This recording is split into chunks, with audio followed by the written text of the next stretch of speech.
At KBS, we've tried to identify areas that not necessarily where somebody's never been before, but we try to look at areas that we can do something to make the game better.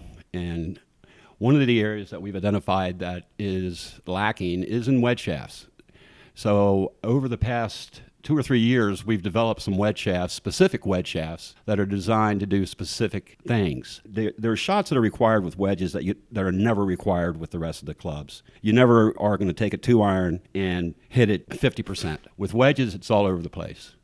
So what we've done is we've designed wedges that are either easier to get the ball in the air and spin and stop quicker, have a flatter flight that may not stop quite as quick, our real meat and potatoes shaft, which is the KBS Tour, which all other shafts have been designed around. So what we have here is we have a 610. The 610 is a shaft that's designed to go very flat. It's one that does not spin as much. Generally speaking, for stronger players, we have a shaft that's really been just kicking on tour. It's called the Hi-Rev 2.0. It actually has a slightly lower flight than the most popular wedge out there, but it has about 400 RPM more spin, so it stops a little bit quicker, even at that lower flight. Been our most successful wedge on tour to date.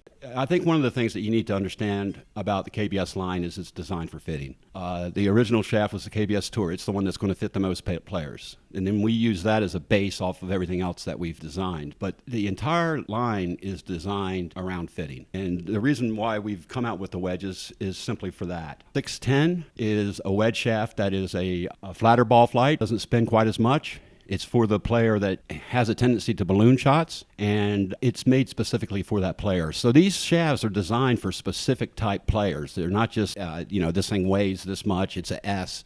We design shafts that do specific things in terms of launch, spin rate, and will become the velocity. Each of our shafts are designed for specific players in mind. We just don't, again, we're not just throwing stuff out there that, that weighs different. That's not how we do things. The Tour, again, is the one that most players are going to fit into. The shaft in wedges that we've had the most success on tour in the last several months is the Hi-Rev 2.0. Although the Hi-Rev 2.0 goes slightly lower than the most popular shaft out there, it does in fact spin more. And the combination of it going lower and spinning more is something that is really desirable for the majority, not necessarily stronger or weaker or anything, but the majority of players we're finding are really gravitating towards this product.